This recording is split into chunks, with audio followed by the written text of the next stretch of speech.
Hello folks.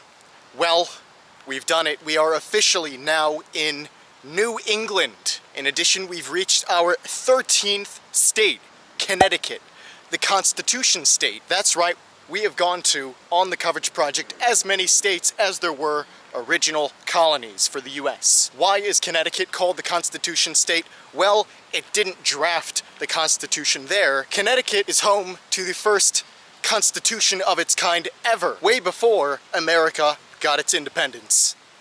Over a century before America got its independence from Great Britain, the communities in modern-day Connecticut set up the first constitution of its kind, what the organized structure would be and its powers. And so that led the way, ultimately, for different colonies to set up their own colonial constitution, and eventually now we have state constitutions and, of course, the Constitution of the US.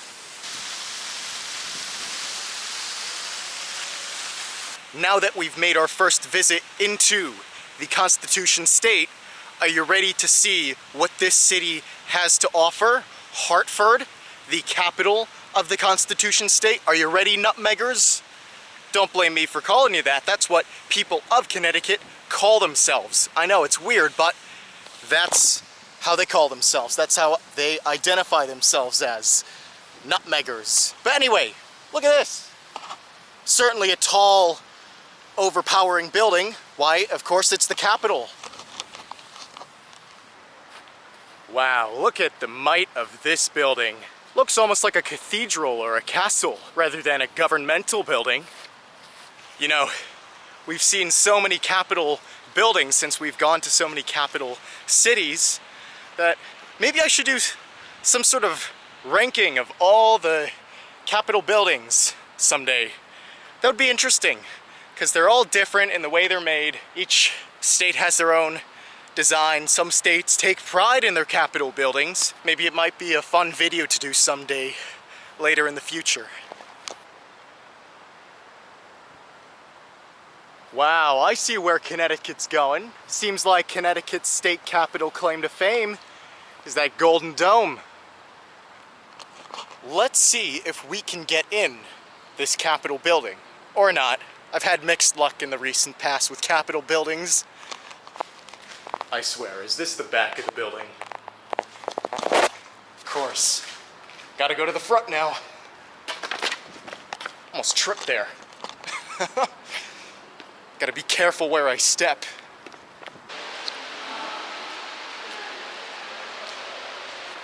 Oh my goodness, it's like a museum almost.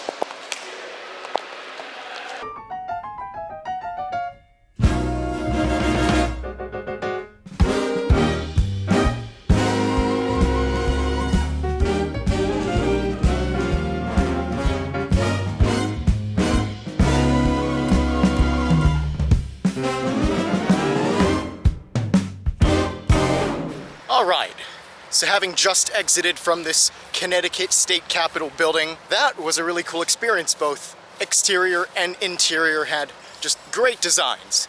And my intention is not to glorify the government. In fact, I would rather glorify the architects and designers who made this for the government. So there you have it, Connecticut State Capitol building. And it's right next to where we started this video in Bushnell Park. An interesting thing about this park is that this was the first publicly funded park in United States history. This was the first one.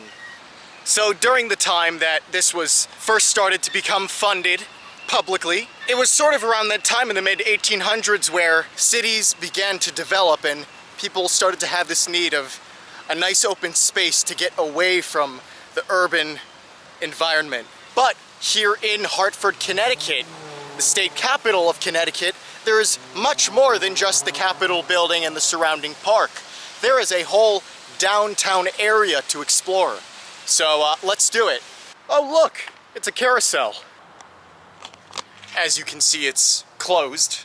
So you have this whole building, and inside is this mechanized ring of mechanical horses that not only go around and around in a circle, but also up and down. If you haven't been on a carousel, well, I'd suggest getting on one soon. They're quite fun. Just make sure you don't fall off, because then you might break an ankle or something.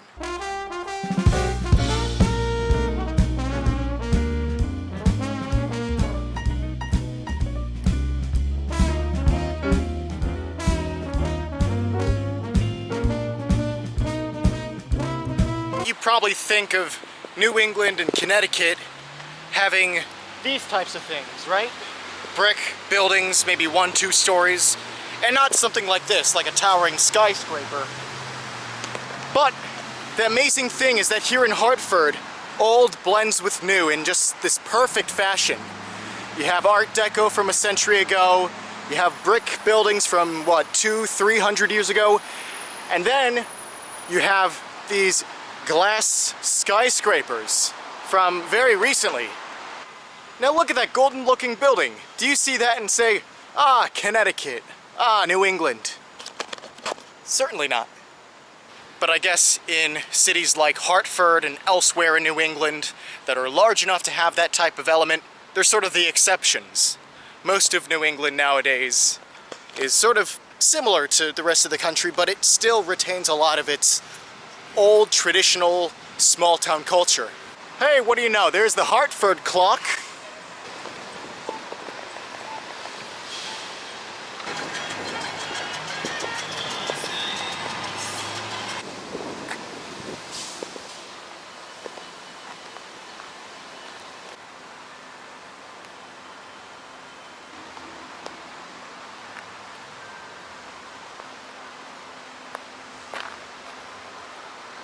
It's simply amazing that here in downtown Hartford, amidst all the hustle and bustle of city life, still lies such an important historic relic in this state's history. As you can see, there are lots of old graves in this ancient burial ground here in Hartford.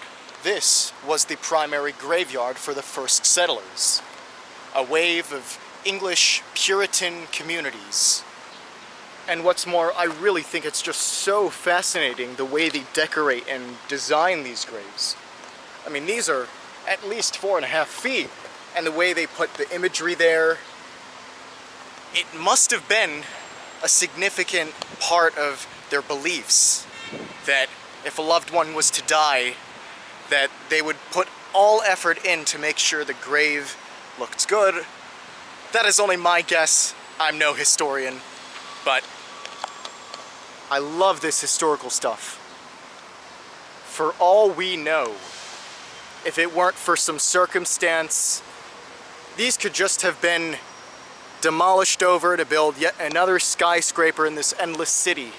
So the fact that this graveyard still stands after almost 400 years is just remarkable.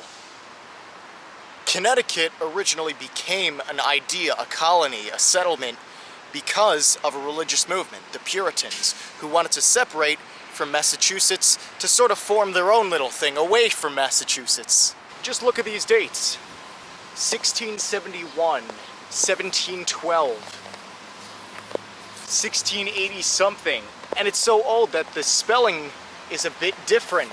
Anyway, that was amazing. Just another thing you can do in Hartford, Connecticut. Look at Connecticut's past through these grave sites.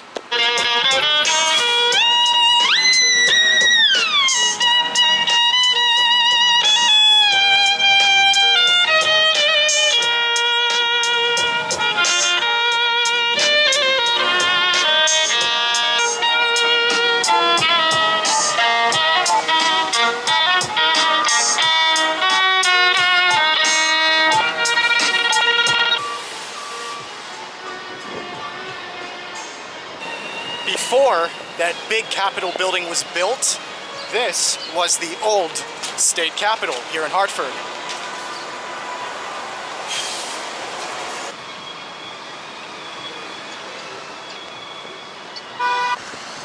Wait.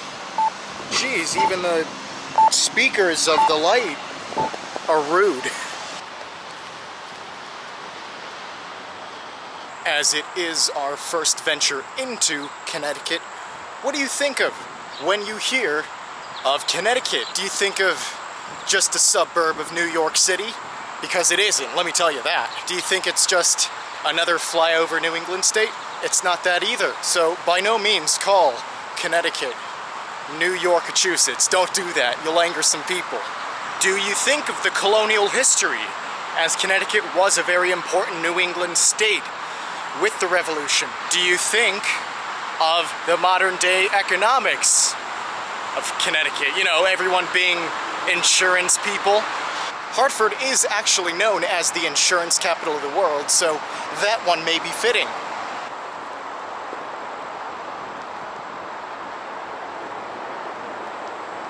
The Connecticut River. This is such a significant river in terms of New England history and culture. If you lived in New England during the colonial time, this was the river, the Connecticut River. So this river starts at the very, very top of New Hampshire, and it creates the natural border between Vermont and New Hampshire. It flows all the way down here to lower New England in Connecticut, and here in Hartford it is basically the significant river, and eventually it will flow into the Atlantic Ocean. For being New England's historic lifeline to the other colonies and now states in the US, I'd say it's pretty significant.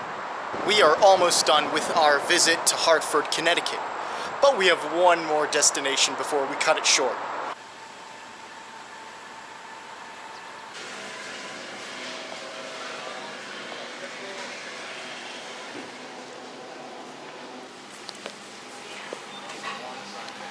That was the Crown Market, all over the New York City metropolitan area, stretching out even into the far reaches of that area, New Jersey, Upper New York, in this case Connecticut. There is a Jewish population, and a lot of times you can find different markets for the local community. So being that I'm here in Hartford, Connecticut, I did want to support the local community.